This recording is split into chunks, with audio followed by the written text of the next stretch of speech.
আপনি অগ্রসর না হওয়াটার জন্য দেশের সমস্যা না, আপনার অগ্রসর না হওয়াটার জন্য সবচেয়ে বড় আপনি সমস্যা, আপনার সবচেয়ে বড় সমস্যা, দেশের সমস্যা পরে। পাটাতন ফাটিয়ে লোকেরা পাঠিয়ে গোটা লঞ্চটাকে ডুবিয়ে দেওয়ার সিদ্ধান্ত কার্যকর করে ফেলেছে, লঞ্চটা ডুবতে শুরু করেছে। সেই লঞ্চে বসে এখন আপনি আপনাকে নিয়ে ভাবার সবাই থাকার কথা না। এখন ওই এসি রুম থেকে বের হতে হবে, এখন ক্যাবিন থেকে নামতে হবে, নেমে যাদের হাতে কুড়াল, যাদের হাতে দা, যারা ওই পাটাতনটা ফাটিয়ে পানি উঠাচ্ছে তাদেরকে থামাতে হবে। তাদের প্রয়োজন নয়, আপনার বাঁচার প্রস্তুতি তাদেরকে আপনাকে থামাতে বাধ্য হতে হবে। কিন্তু আল্লাহ বাবার হাত থেকে কোরআনটা নেবেন না, আমার জীবনটা নিয়ে নেন, কিন্তু আমার কোরআনটা নিয়ে না। আমি শুধু কোরআনটা নিয়ে বেরোয়েছি। কোরআন আপনার কি ক্ষতি করেছে? বলছে না দিয়ে দেন, আপনাকে দিয়ে দেবো। এরপরে পকেটে হাত দিলে দেখলো নো অ্যারেস্ট, নো হ্যারাসের কাজ। আমি বললাম এটা নিয়ে নেন, দেখেন আপনাদেরকে নো হ্যারাসমেন্টের অর্ডার আছে হাইকোর্ট থেকে। বলছে হাইকোর্টের হাত এই পর্যন্ত লম্বা আর আমাদের হাত এই পর্যন্ত লম্বা, বাদ দেন সব। আপনার ভাবটা কি? আমি রোকন হইলেই যদি পশ্চিম জেলা বিপ্লব হয়ে যায়, মান্নান ভাই ঠিক আছে, আমি রোকন হইলাম, কথা দিতে হবে 3 মাসের মধ্যে তাহলে বিপ্লব হইতে হবে, মানে আগে ওনার কন্ডিশন ফিল আপ করতে হবে। আমি অনেক জায়গায় এটা আমাদের ভাইদেরকে বলতে শুনেছি, আরে ভাই আমি রোকন হওয়াটাই কি এই জেলার জন্য সমস্যা? আমি রোকন না হওয়াটাই কি মহানগরীর জন্য সবচেয়ে বড় সমস্যা? আমি অগ্রসর না হওয়াটাই কি এখানকার সবচেয়ে বড় সমস্যা? আপনি অগ্রসর না হওয়াটার জন্য দেশের সমস্যা না, আপনার অগ্রসর না হওয়াটার জন্য সবচেয়ে বড় আপনি সমস্যা, আপনার সবচেয়ে বড় সমস্যা, দেশের সমস্যা পরে।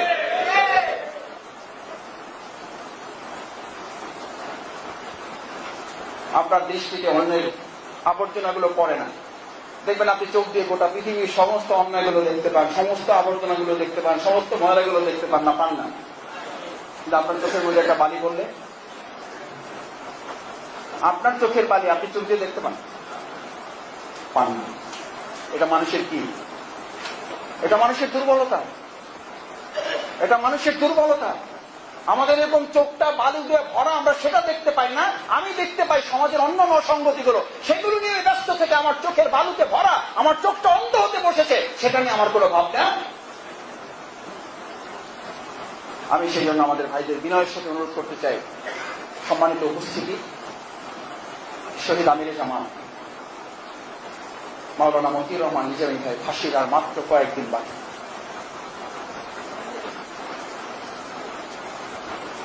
এই বিল্ডিং আর মসজিদ যত দূরে, এত দূরে হবে না আমাদের অবস্থা।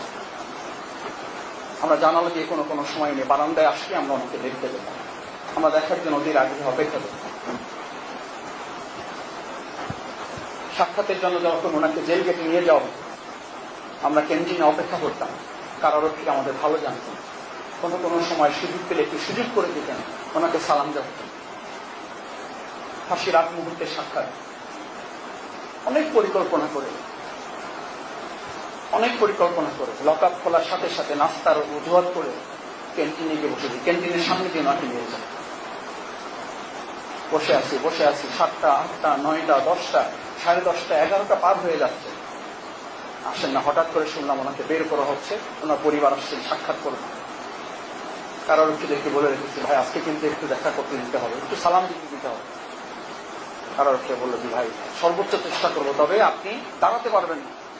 ওনাকে আমরা সাধারণত ওনার পায়ের অসুবিধার কারণে ওনাকে কাঁধে ভর দিয়ে আমরা দুই দিক থেকে ওনাকে নিয়ে যেতাম। আমি বললাম যে আপনারা একজন থাকবেন, আর একজন আমার কাঁধে ওনার হাতটা দিবেন, আপনি পিছনে দাঁড়িয়ে যাবেন, আমি ওনার সাথে হাঁটতে হাঁটতে যতক্ষণ পারি আমি একটু কথা বলতে চাই। তো আসলে ঠিক আছে, আসছেন, বের হয়েছে। আমি যে জামাতের তাদের মতো উজ্জ্বল চেহারাটার দিকে তাকান, সাথে সাথে চোখের পানি আর ধরে রাখতে পারিনি, সালাম দিলাম। আমিরে জামাত কারারক্ষী তাকে ছাড়ার আগে, কারারক্ষী তার হাত ছাড়ার আগে, আমিরে জামাত কারারক্ষী কাছ থেকে হাতটা সরিয়ে আমাকে অনেক দূর কাছে এসে আমাকে টেনে নিয়ে আসলেন। কেমন হচ্ছে তোমার পায়ের অবস্থাটা কেমন?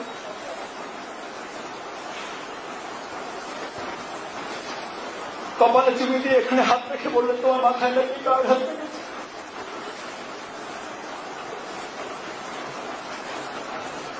আমি তো অনেক রাত ঘুমাতে পারিনি, তোমাদের উপরে কি অত্যাচার করা হয়েছে।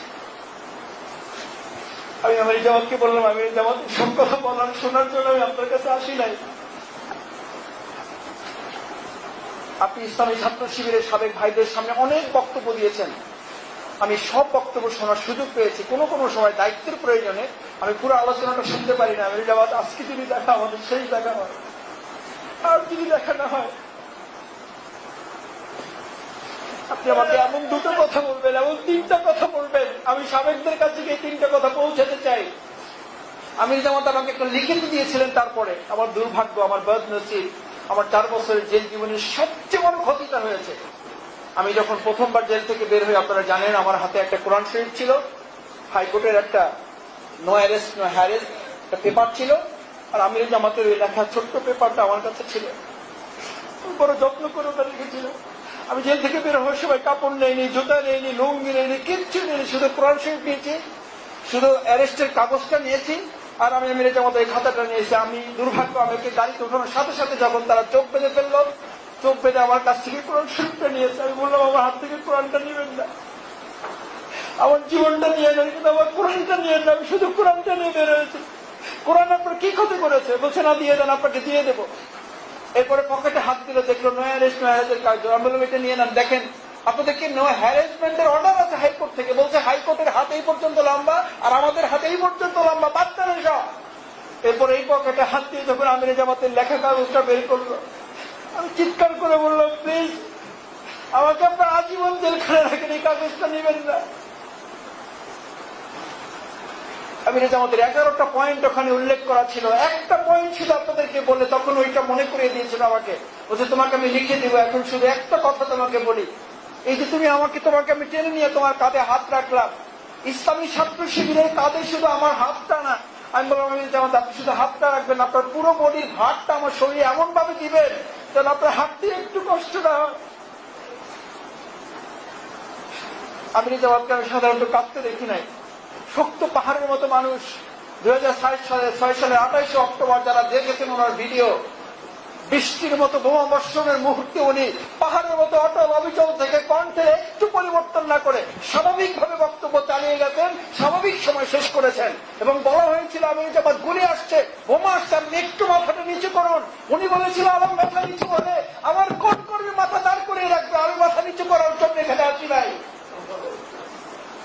সেই আমির জামাতকে আমি সেদিন দেখলাম, আমার আবেগের সঙ্গে আমির জামাতের চশমা থাকতে ফোটা ফোটা পানি আমার গালের উপরে পড়ছে।